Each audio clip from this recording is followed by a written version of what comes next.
LA County Sheriff Alex Villanueva joins us live. Sheriff, good morning. Our thoughts are with the department and with these deputies. Can you please tell us, sir, how they're doing? Well, they're recovering from the surgery from the other night. They're stable condition. They're surrounded with their family as we can with the COVID-19, but their prognosis is good. We just don't know how their recovery is going to be. It's going to be a long-term thing. Take us through what happened on Saturday night. A lot of us have seen, obviously, that surveillance video that shows the deputies sitting in their patrol car when a gunman walks up and then takes off, shooting him at point-blank range. What can you tell us about what you've learned from this video and anything else from the investigation? Well, the video kind of ends when you see the door open to the radio car and the passenger, who is a male deputy, staggers out. And then the driver, who's a female deputy, she also gets out of the radio car, and they're both suffering from wounds to the head, and he's bleeding out profusely from the arm. So she actually applies a tourniquet to his arm to stop the bleeding. She tries to call for help on the radio. I don't know if you had a chance to listen to the audio on this, but it's pretty heart-wrenching. And she's trying to mumble, and we can finally get her to, she says where she's at and the fact that there was a shooting, and that got all the help rolling in her direction. And then they went behind a column because they didn't know if a gunman was going to come back or not, and they were obviously both disabled and injured. So very, very gut-wrenching to see the video and just the heroic efforts from both of them to get to safety and still manage to take care of each other. That was very nice to see. Absolutely, and once again, an indication of the dangers that deputies and officers face every day that they just go to work. We don't want to do anything, sir, to obviously to upset the investigation in any way, but do you have someone in mind? Do you have a suspect? Is there anything you can say about the investigation? Is there a getaway driver? Was there another person in the video, and have you identified that person? Well, I can say that there was some bad information that's been floating around yesterday about a suspect and a photo and a vehicle and all that. All that information is false, and let's just put that to rest. When the homicide investigators decide that they have a person in mind, they will release the information. And anything that does not come from them is not accurate. So we just need to let the investigation take its course, just like any investigation that we do. It's going to take some time, but they're working day and night to solve this and get these cowardly suspects to justice. Sheriff, we want to ask you about Saturday night in KPCC radio. LAist reporter Josie Wong arrested outside of St. Francis Medical Center in Linwood. That's where the deputies were taken.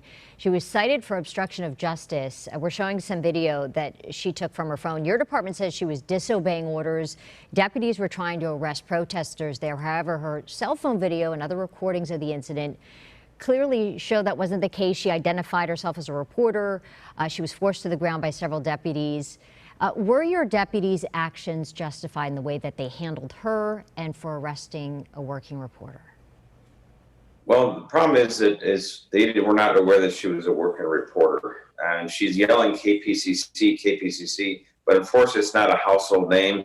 She got way too close. Her own video shows that she's way too close to the deputies trying to arrest somebody else, and that's just not appropriate. So could have been handled differently, perhaps, but the point is she was told to keep a safe distance and she refused the deputy's instructions, so she ended up getting arrested for 148, which is obstructing a peace officer during the performance of their duties. And the ID she had on her neck was not a press pass, it was a work ID, so that did not help the situation. So I think cooler heads prevails ultimately, and we realized, okay, she could have done things different. We could probably done things different, but at the heat of the moment, that's what happened. Well, with all due respect, Sheriff, she did seem to comply with the orders to back off as she was hearing it.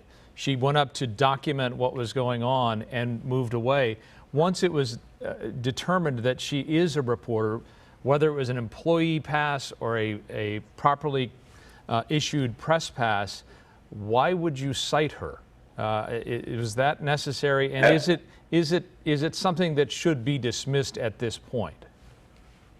Well, actually, when you're saying that once we determined she was a reporter, that determination doesn't happen instantaneously, and everyone has full knowledge of that. It takes a little bit longer than that, and the fact, if she doesn't have the credentials, she runs up to the deputies while they're trying to make an arrest. She's actually creating a hazard for the deputies because they're distracted from trying to arrest the one they have their intentions of arresting, and they have her to also have to divert their attention from. That's not appropriate.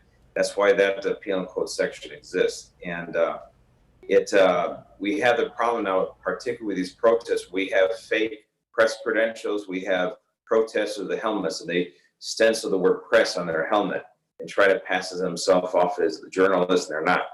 So it's obviously the situation is not the most optimal. So we need to be able to separate who's real press from those who are not. And unfortunately, this is where to have the valid press credentials helps, and also to keep a safe distance. If you're right up in the business of the deputies and they can touch you, that means you're way too close.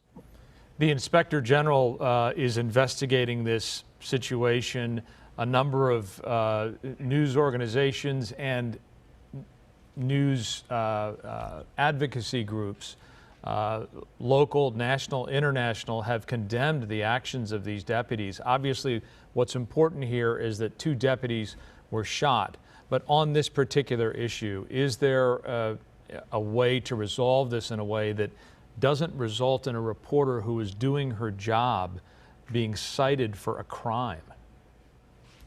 Well, the reporters are not immune from committing crime or being investigated or prosecuted for committing a crime. There's a reason why these laws are on the books.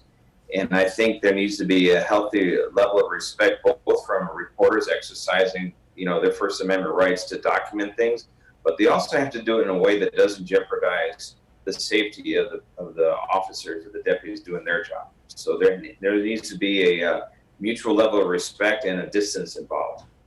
And I know no good reporter is going to get right up on the shoulder of a deputy trying to arrest somebody else. That's inappropriate, and that's going from journalism to activism. And we need to be able to separate, distinguish the two. All right. Well, Sheriff, we do appreciate your time. And again, as we said at the beginning, our thoughts and our prayers are with the deputies, their families, and the department in the wake of this. And let's hope that the person who's responsible is caught as quickly as possible.